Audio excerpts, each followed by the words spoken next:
Hello everyone, Earl Henderson, Primordial Defense. Thank you for watching. I have another Monday quarterback video for you. I'm going to play this video and talk about things that are going on, to better explain what's going on, and talk about things that I think that are being done right and are done wrong. Here we go.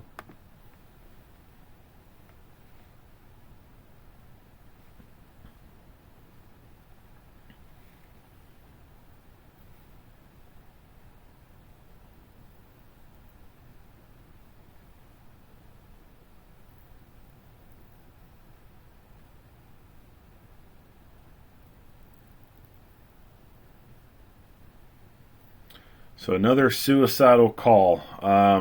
You know, I've talked about this before in other videos.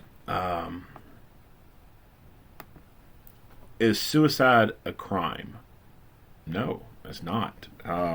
If a person attempts to commit suicide and they fail at completing the job, there's nowhere in this country that I'm aware of where a person would be charged for attempted suicide. I mean, that would be kind of fucked up to do, but there's nowhere that exists to my knowledge. So suicide is not a crime. So do police need to be involved in these things? I don't think so. There are laws set up to where police can do an emergency detention on someone for medical reasons, mental health reasons. They can do an emergency mental health hold on someone, usually up to like 72 hours. But even then, part of me thinks that some of that, or at least the broad ability to enact those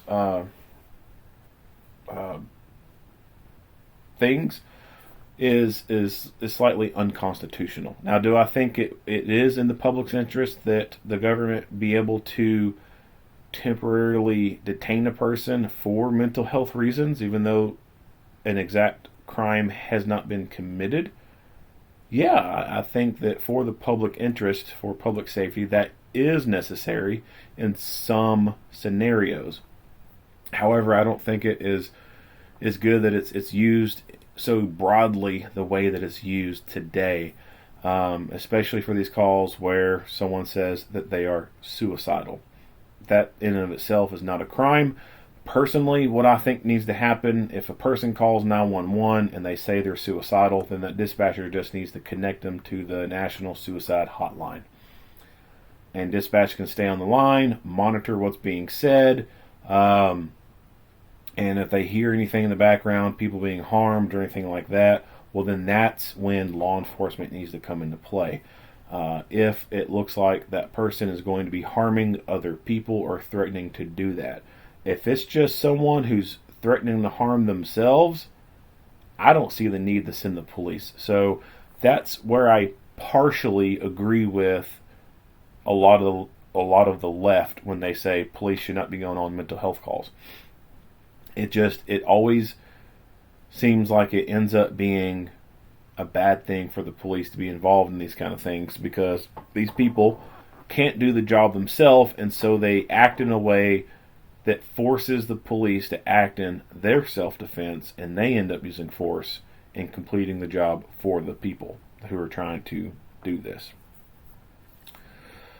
So they get there and they start talking to the guy. He sits down, and then he starts to walk upstairs and into a bedroom.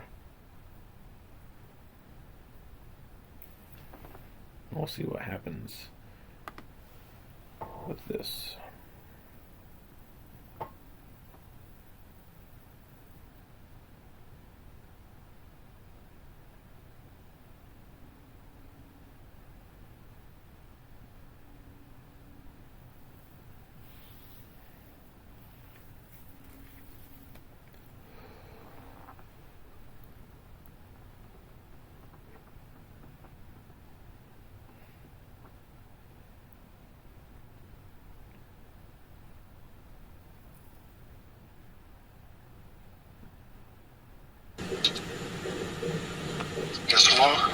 Hello, this is Officer Spate from Riverdale Park PD.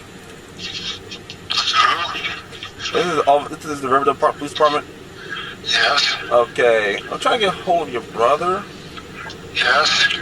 Is he okay? He's on a psych ward right now. Okay. Are you home, sir? Yes. Okay. I was really. I'm about to...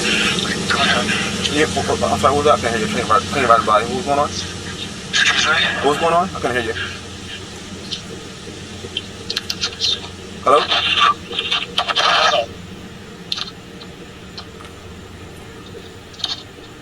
Hello? Yeah, go ahead. Okay. Are you home, sir? Yes.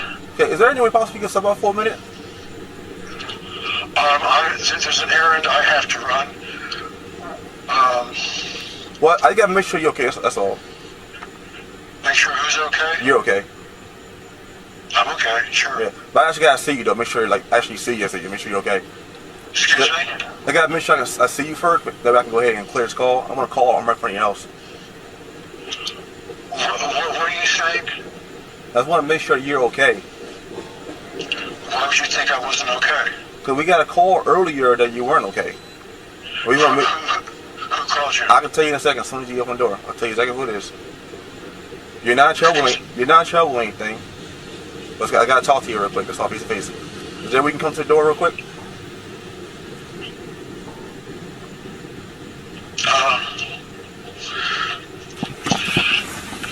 Where are you right now? I'm right in front of your door. You're on Oglethorpe Street, right? Oglethorpe Street? Where are you right now? Oglethorpe Street. Yes. Yeah. Where are you? And that's your truck. What about my truck? I'm next to your truck. Again, it's hard to hear you. It's hard to hear the train by and pass. So can you step at the front door? Let's open the front door. I can't hardly hear you out here. Yeah, right here. Yeah. Let's open the front door. Yeah. Why? And make sure you're okay, that's all. Make sure you're alright. Then we got your hair. I'll tell you about it in just a second.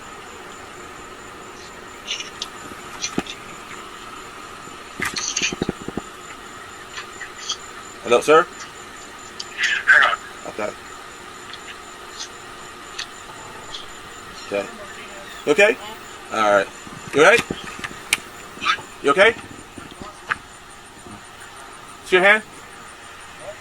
You have the hand. Look, you have the hand. Okay. Alright, you're good. Okay. Alright, you're fine. Right. Hold on, sir. Hold on, don't wait. Don't go in the house. Hold on. Relax. Listen, we got a call, okay? We got a call. Are you okay? Yes. Alright, do you want to harm yourself? No. You don't want to harm yourself? That's right. Okay, we got a couple calls today otherwise. We got a couple calls today saying that you weren't right today. You weren't feeling good today. And we want to make sure you're okay. You're not in trouble or anything. You didn't do anything illegal. We're not here to arrest you, nothing like that. We want to make sure you're okay. We got how many cops here? 4? 4.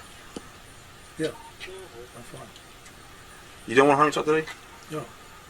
Are you sure? Yeah. Do you want to talk to a medical professional real quick? Somebody that's not police? I have an errand I have to run right now. I'd like to run my errand. Okay. So we got a call today that you contacted your doctor and wrote a letter Yeah. saying that you were worried about the FBI was looking for you and they wanted to do harm to you. Yeah. That sounds familiar? Yeah. Okay. Are you worried about that? No. Hey, do you want to harm yourself? No. You don't want to harm yourself. Correct. Okay. So we also got another call where the doctor didn't feel comfortable dismissing that.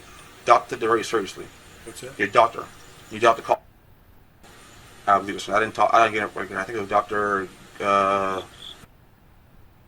your doctor called our station up, Yeah. and she was sent over here earlier to talk to you and make sure you're okay. Make sure you're not thinking about any suicide. No. Any kind of suicidal thoughts? No. You don't feel as though you want to end it all? No. Why would she tell us that?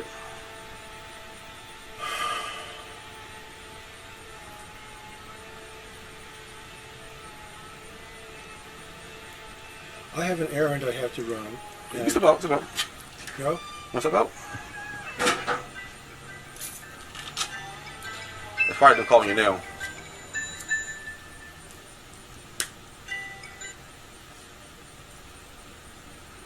Can't talk to you now. We talk to you later. Bye-bye. What?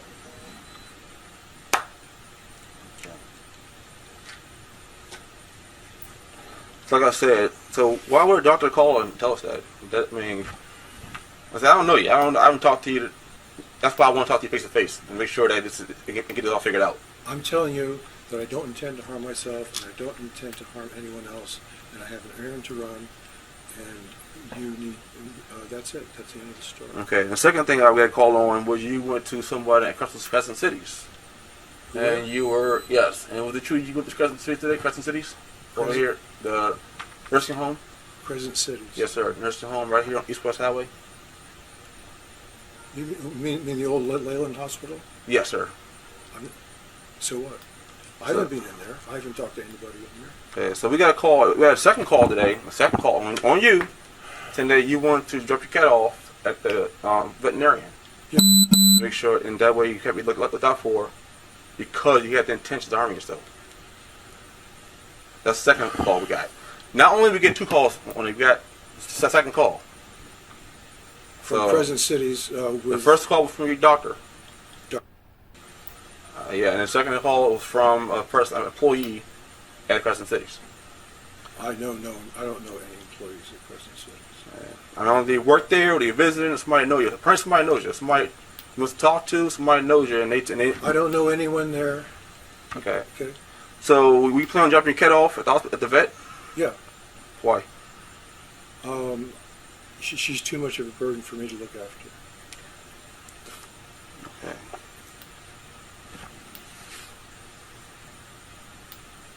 Alright. So you don't plan on harming yourself? No.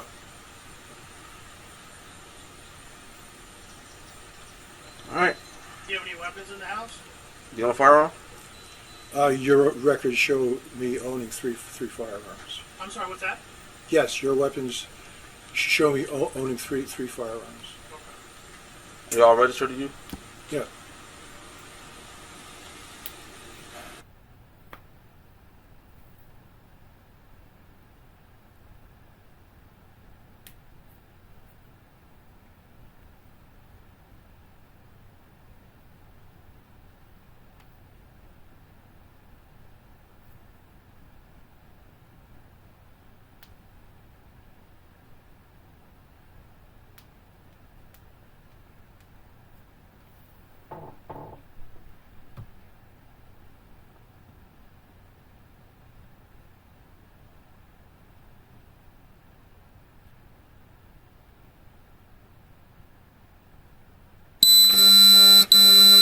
It may be your business, but if we start getting phone calls, we have to look into that, okay?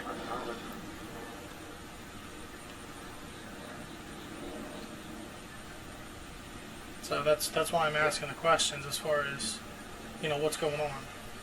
Yeah. How long have you lived here? You've been here for a while? Excuse me? How long have you lived here? How long have you lived here? Since 84. 84. In Riverdale since 72. Oh, wow. Okay. So you've seen it really drastically change. Drastic. Did you grow up here in Riverdale? No. Where at? Father was in the Navy, so we moved about every 2 years. Gotcha. Okay. Been quite a number of places. What do you do with the Navy? Excuse me? What do you do with the Navy? He was a chief gentleman. Okay. Live abroad quite a bit? Dad? Yeah, we lived in Gitmo for 2 years. We lived in London twice. Oh, wow. Okay. 2 years and 3 years. Okay. Lived in Norfolk. Is London worth it just to go visit? Not anymore. It's Nah. Changed quite a bit. what's that? Changed quite a bit from when you knew I've heard it? it's become a lot more violent. Okay. It's interesting. I've always heard stories, but I just don't know. What years did you live there? Oh, I've forgotten. In the 50s and in the 60s. Okay. Yeah, my grandfather was in the Army, so My dad was very familiar with moving all the time.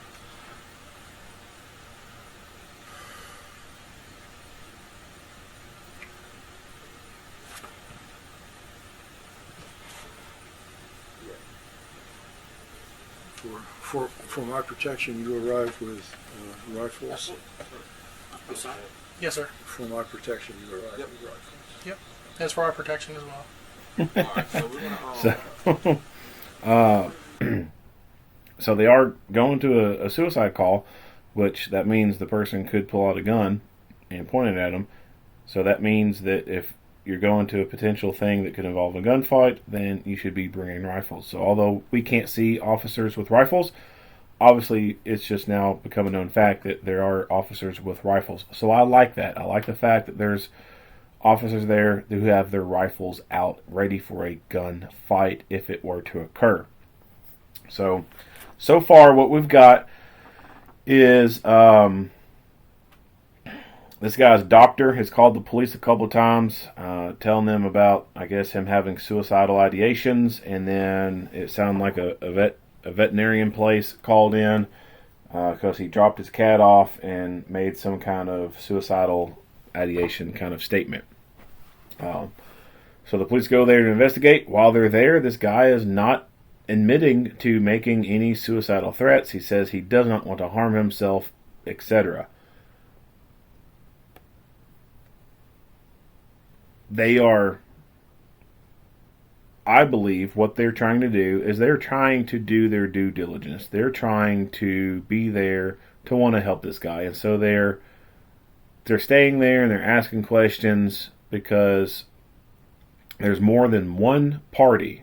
Two separate parties have called and have basically said the same thing. So if it was just one party calling and saying something, it could be chalked up to, well, their interpretation of what they said is a little off. But when there's two different parties involved, well, then that kind of changes things, right?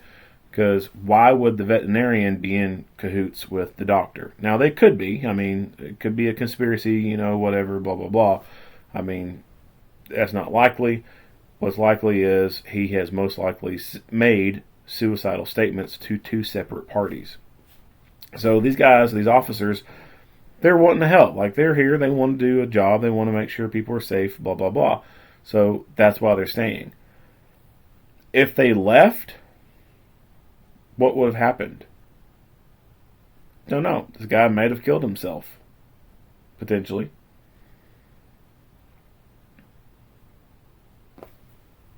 So it's almost like it's almost like a lose-lose situation.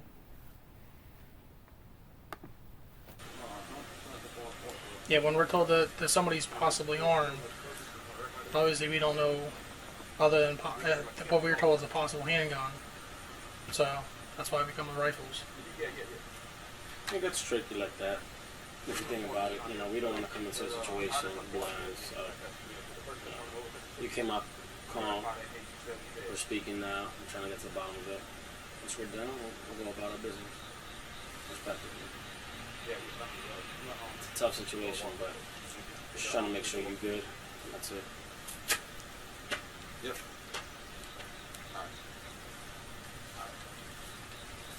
Call Wallace up. Yeah.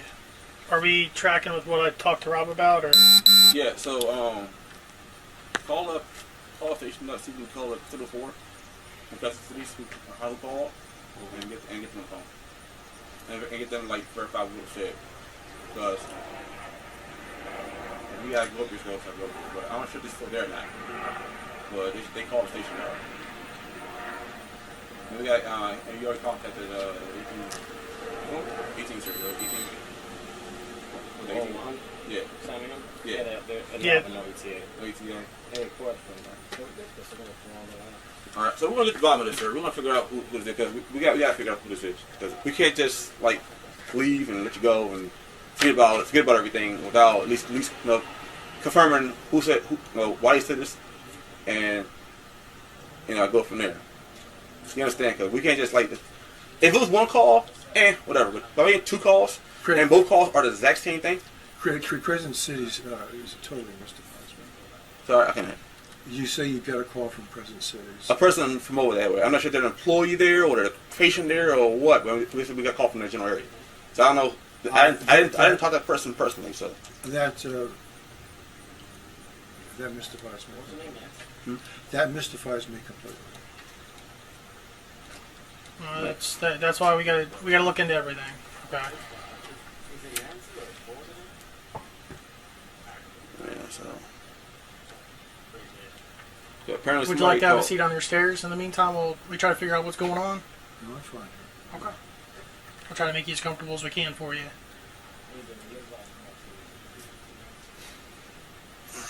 Yeah, somebody call, man. You gotta make sure you're good, man. Long as we feel you're all right, then we can go ahead and leave. That's what I'm telling you. You're telling us that, but We have to verify. We gotta get to the bottom of this. We gotta check every. You just don't turn. We gotta just check everybody. Check with the doctor. Check this person here. Figure out if they're find a false statement. If they're wrong, then we'll deal with them. But if they're right, we gotta deal with that issue too. But either way. And so this is the scary thing about red flag laws. This right here. So it's just someone making a statement that a person has made some type of suicidal ideation. Or it could be someone has made some type of homicidal ideation kind of statement.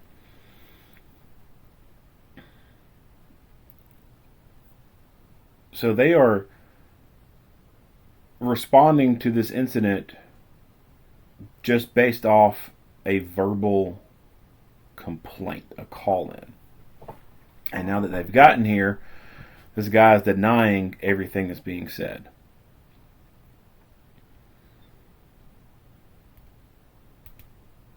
And as I noted, there are no laws against suicide, but there are laws about emergency medical detention. So, and like he said, and like I noted earlier, if it was just one call, that would be a little bit different. You could chalk that up to someone's interpretation being a little skewed. They got the guess wrong. But it's two separate parties calling in, and these guys, I feel like these guys are wanting to do the right thing. But you could see how red flag laws could be used against somebody. It's going to get to the point where red flag laws are going to be used against people like squatting or swatting is done, where someone calls in a fake complaint of an incident and gets the SWAT team to go to someone's house, like these gamers online who get pissed off because they lost a stupid video game, and they make an anonymous, untraceable call to the local police, and they say that there's a hostage situation at this person's house who they lost the game to, and then boom, police show up, fucking guns out, etc. And nothing actually ever happened. It was all a lie.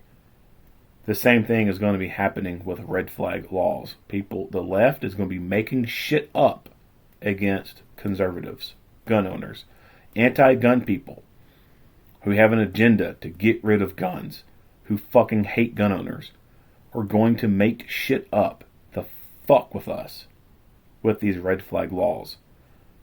That's why I do not fully believe in these laws that allow for an emergency medical detention. I think they're partially unconstitutional. When a court process is involved, where a jury or a panel of people are involved and they look at facts and they look at affidavits and stuff like that, and they say, yeah, this person is not mentally competent, then I believe that right there is an acceptable means for law enforcement to go pick someone up and detain them for something that is not even a crime. But this due process right here, there's no due process being done right here. I do believe the officers are acting in good faith. They're wanting to help this guy. But I don't think this guy's rights are are being protected. I don't think there's a good enough due process being involved here. Because I'm thinking, what if I was in this guy's shoes and I pissed off some liberals, and I'm pretty good at pissing people off. Like, there's people I don't even know, I've never fucking met, never said anything about them, and for whatever reason they fucking hate me. I don't know.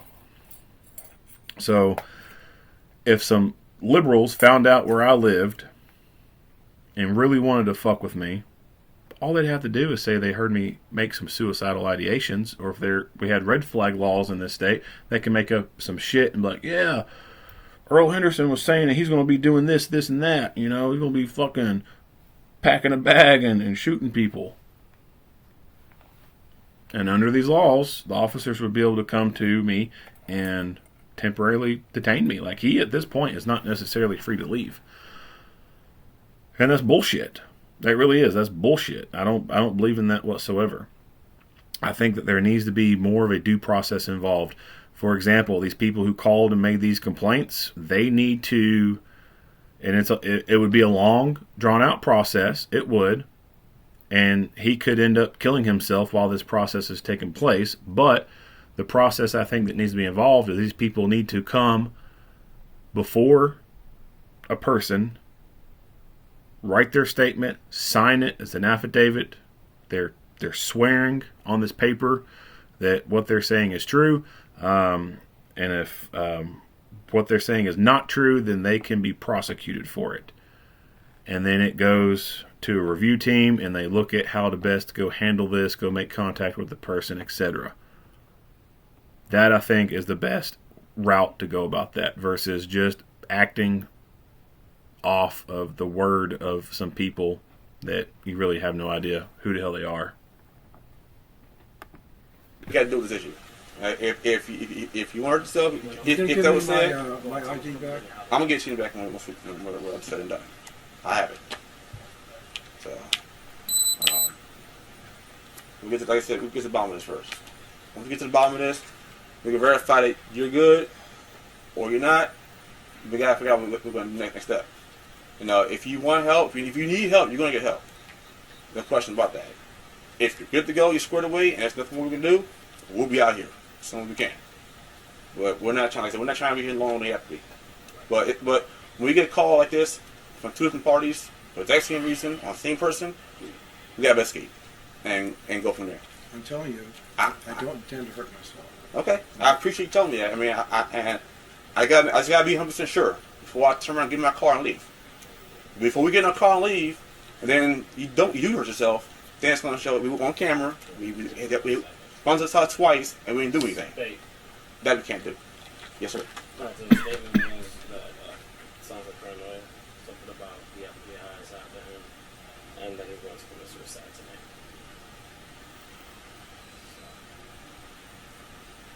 So, that's your statement. Still online. Still online. Where's she at now? Prison Cities. Prison cities. I don't know anyone in You prison still cities. act on the ticket, right? Still what? Oh.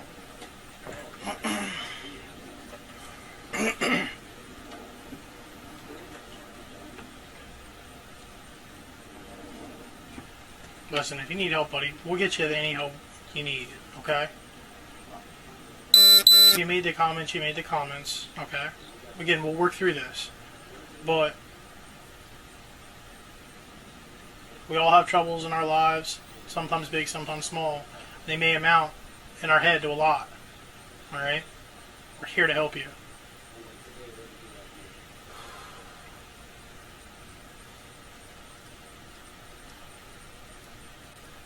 Okay, I think our work here is concluded.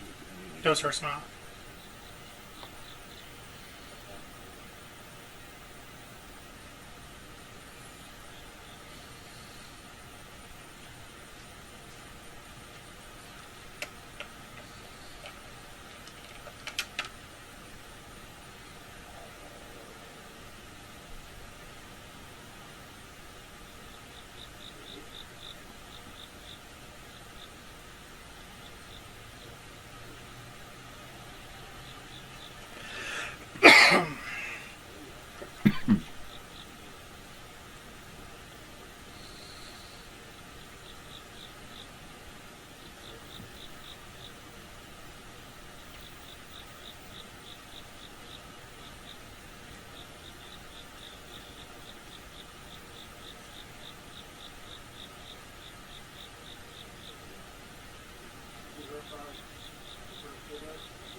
Are you charging me for anything?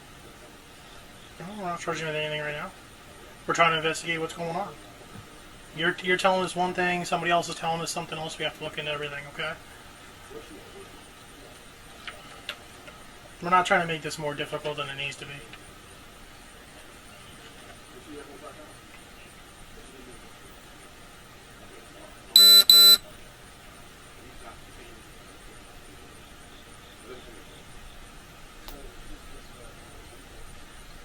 Versus cities. Doesn't make any sense.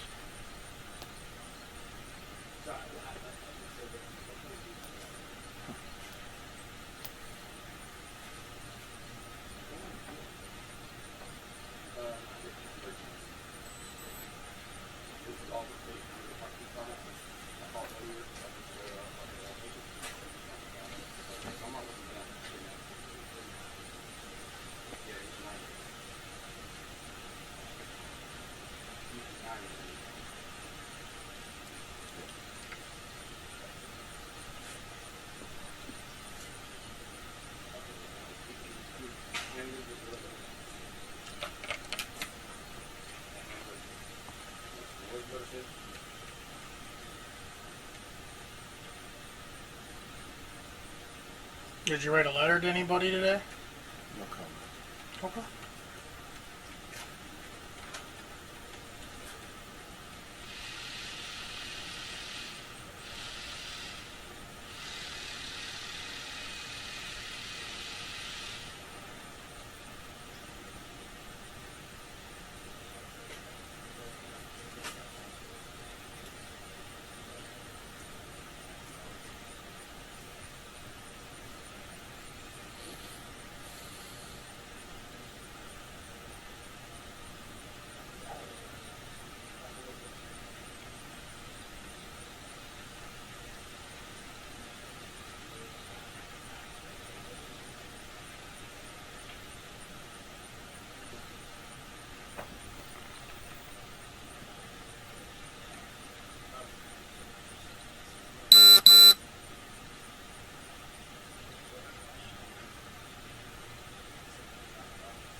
So what's the alternative to leaving me alone?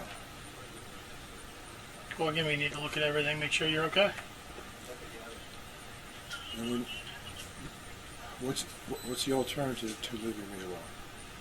Well, the alternative would be that you go to the hospital to get some help. What hospital? Well, we'd have to call fire board and we'd have to see what hospital is available, but generally they go to the closest one that's available. Like I said, we're not trying to make this more difficult, okay?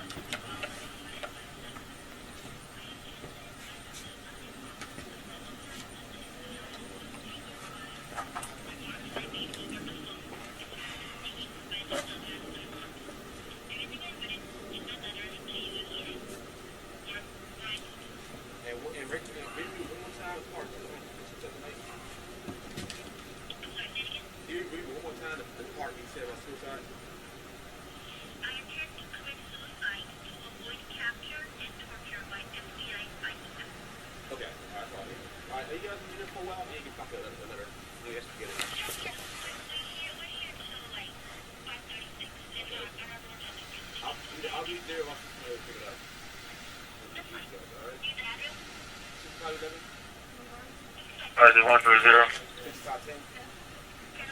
RZ 130, go ahead. Mr. Lee, 714, stock 5, good evening. Okay. Hold on. Yeah, so what?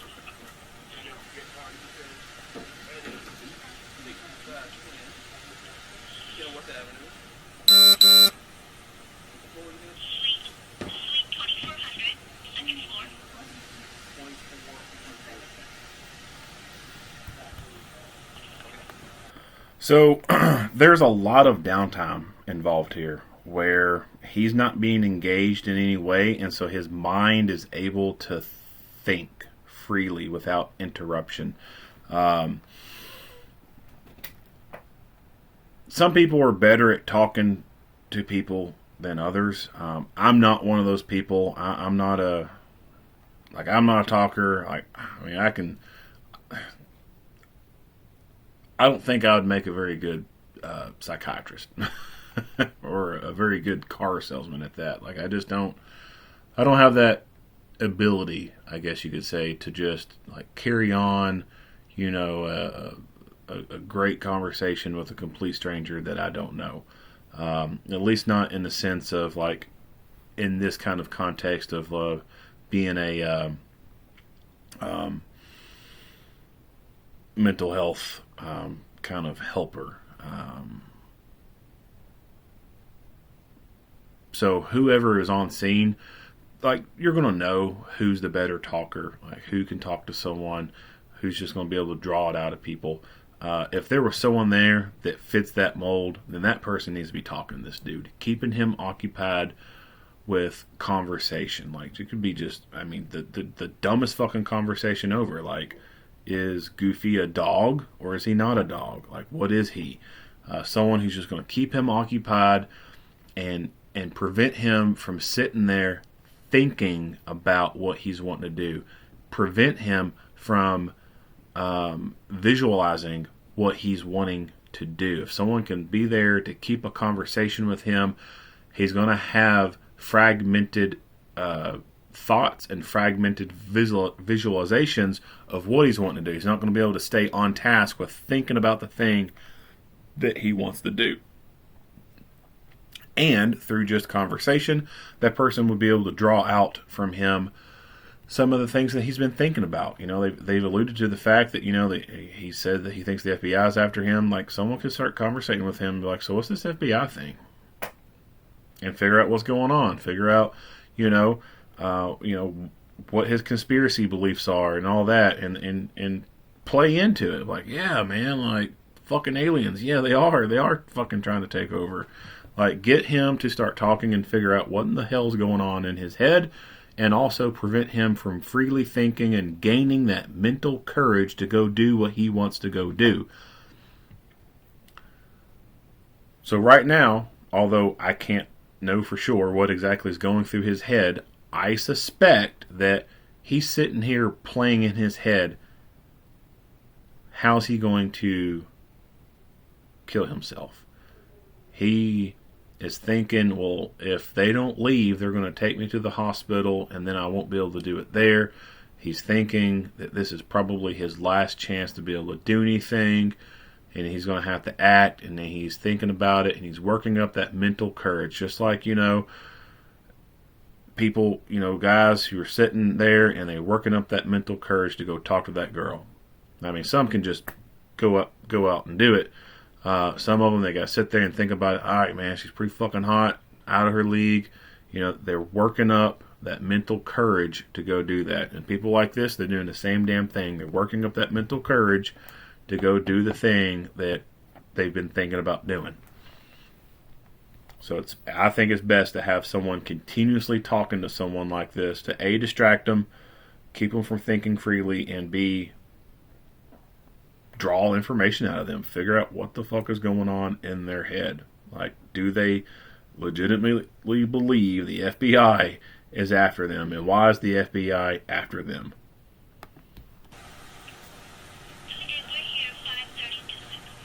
Okay. I'll be over there in a little bit watching my overhead. Alright.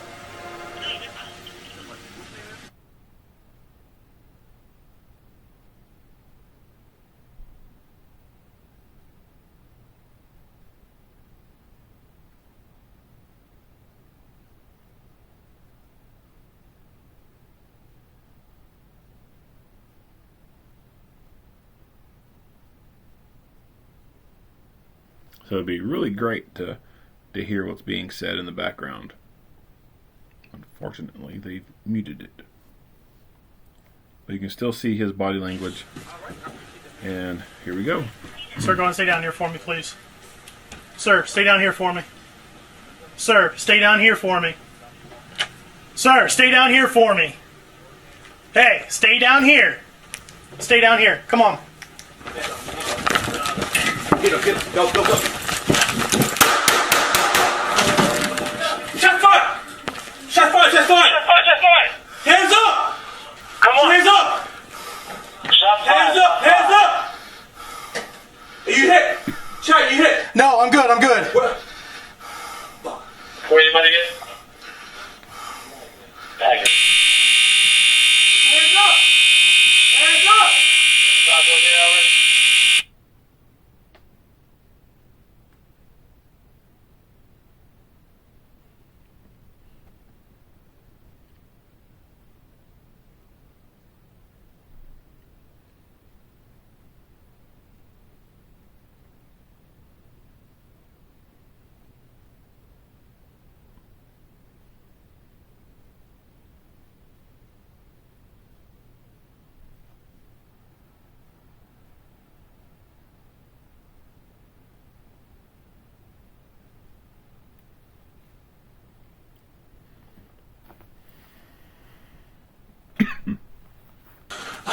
He grabbed. Do not move. He grabbed and pointed in my direction. Do not move. Do not move. Do not move. Do not move. Do not move. Where are they at? 7-8. 7-8 recovered. Shots fired. Start EMS. Check him out. Camera gun. What the fuck?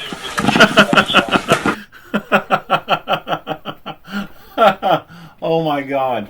Holy fucking shit. Hold my gun. Like, what the fuck? So I just did a video, like two videos ago, Harford County Sheriff's Office, I think it was, and the officer was holding his rifle and then handed out someone to hold, and I said in that video, like, no one will ever fucking hand their pistol off to someone and say, please hold it, they'll put it in their holster. And what do you fucking know? This goddamn video comes up and fucking bites me in the ass.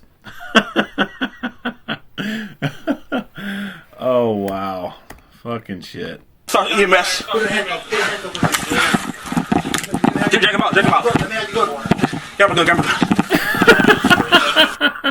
Camera gun. Grab my gun. Motherfucker, you got a goddamn holster on your belt. Put the fucking gun in your holster. Holy shit, that was a... Ooh. Motherfucker. Oh my god. Covered. Shots fired. Start EMS. Check him out.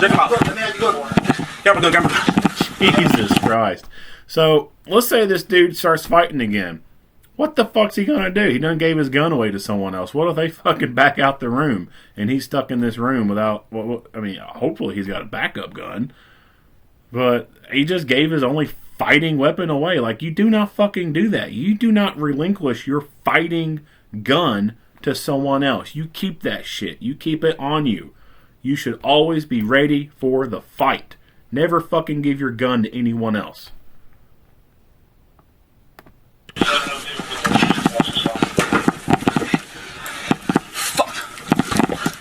Yeah, fuck, alright. And then, here's what we're doing. There's the goddamn gun laying on the ground. What's he doing? He's dragging his ass closer to us. So not only has he given his fucking gun away, but now he's dragging this son of a bitch closer to his fucking gun. What is this Mickey Mouse fucking bullshit? Fuck. Shit. That has got to be one of the dumbest fucking things I've ever seen. Where's he at?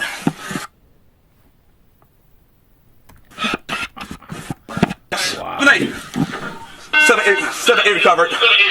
Shots fired. Start EMS. Check him out.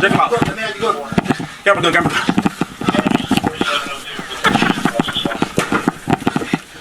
Oh wow. Shit. Down. Alright, so... Oh, man. Let's talk about medical. Get my thoughts off the what I just saw.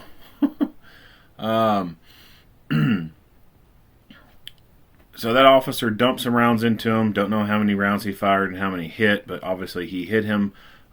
You see blood on the ground over there. This guy's unresponsive.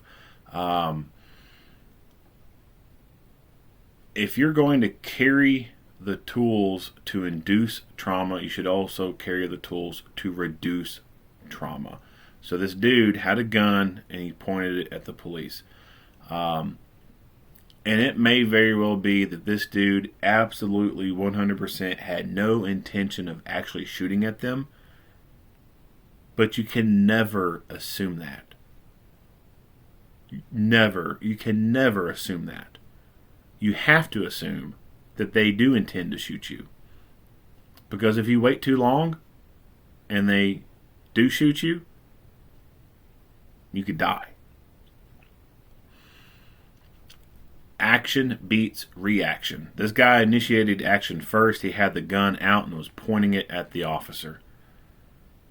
That officer had to make a split-second decision to draw and fire before this dude had the opportunity to pull his trigger. Now, he may have had the opportunity to pull the trigger at that point. Don't know. And like I said, he may not have ever had the intention of doing it. He was just wanting to scare him enough so that the officer would shoot.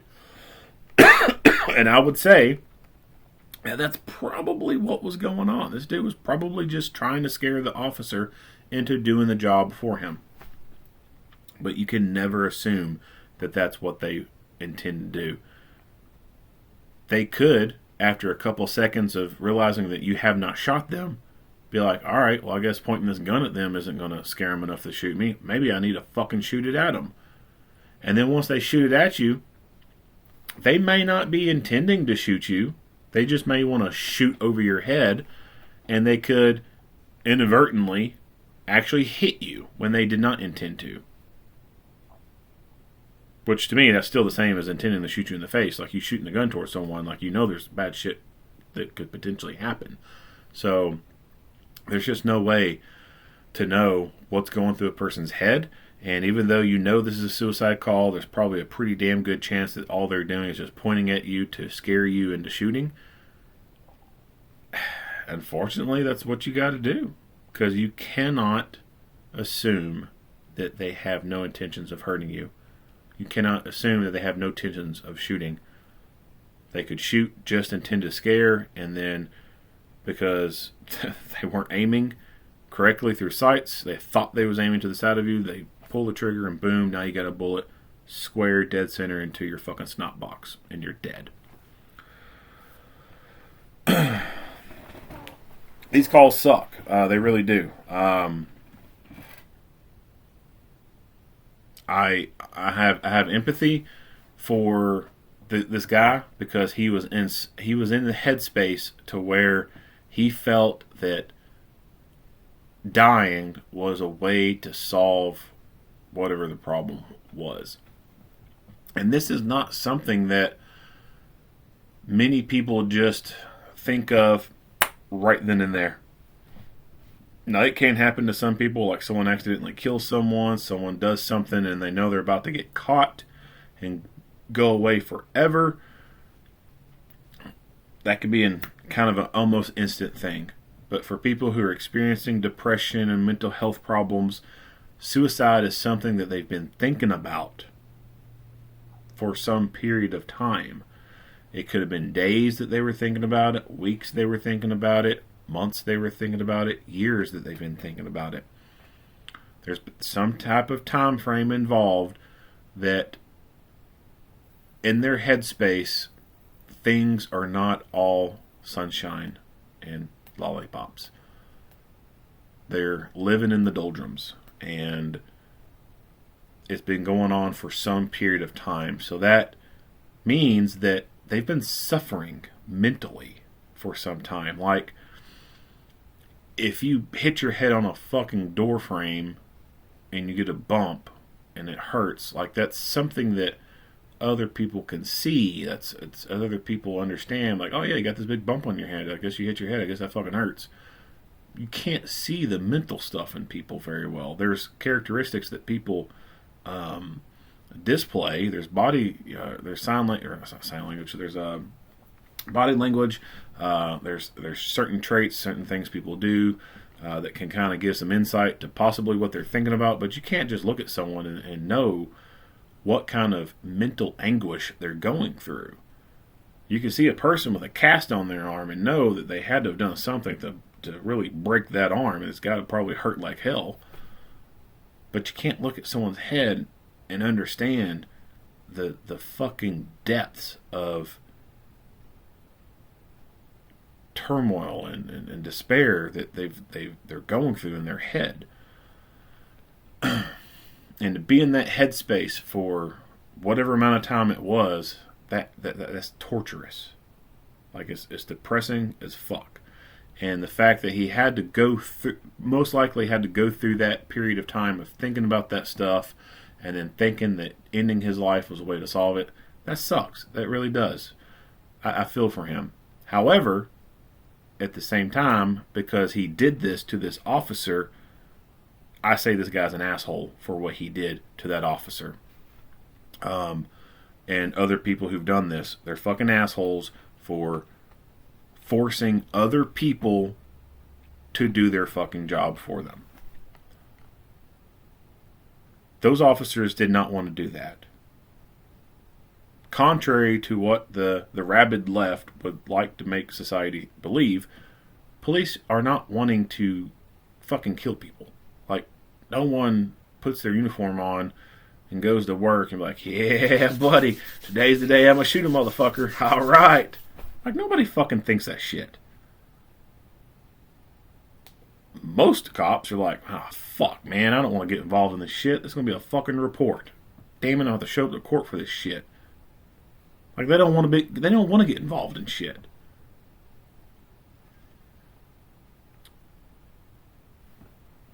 So, not only has this officer had to go through the physical fight for his life,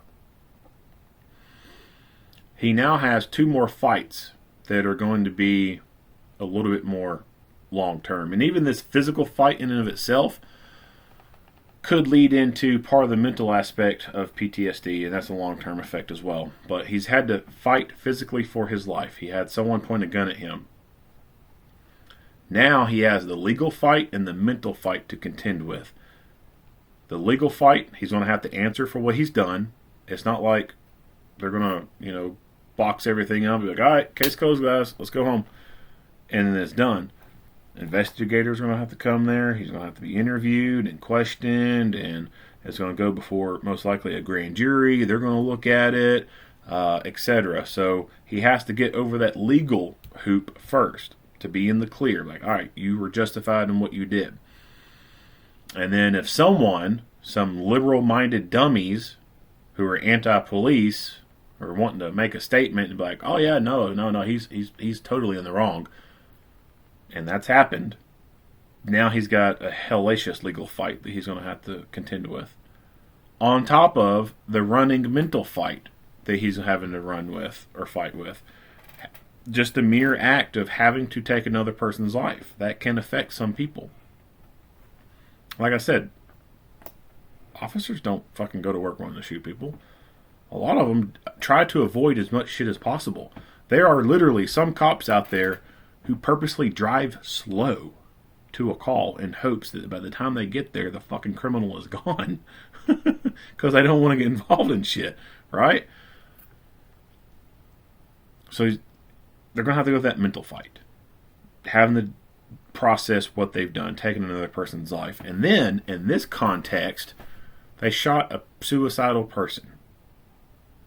Someone who was having mental health problems.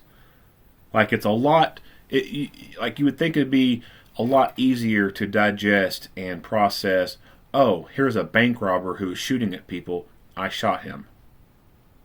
Yeah, that's easier to wrap your head around, right? Oh, here's this person who's having health issues and they were depressed and then I shot and killed them. Like, that's harder to wrap your head around. This is where the what ifs could really come to play. Well, what if I went up those stairs faster? What if, As soon as I saw him start to go up the stairs, I just lunged after him and grabbed a hold of him. What if I didn't wait so long? Like, that what if shit will fucking eat you up. And it could be eating this officer up right now.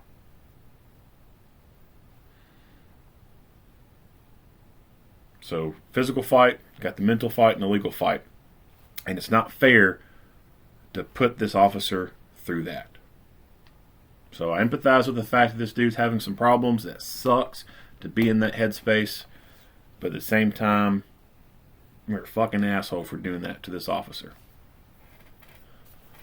If you like what you hear and see, go ahead and give me a like and a share. If you have not already, hit that subscribe button and stay tuned for more Monday quarterback videos. Earl Henderson, Primordial Defense. Thank you for watching.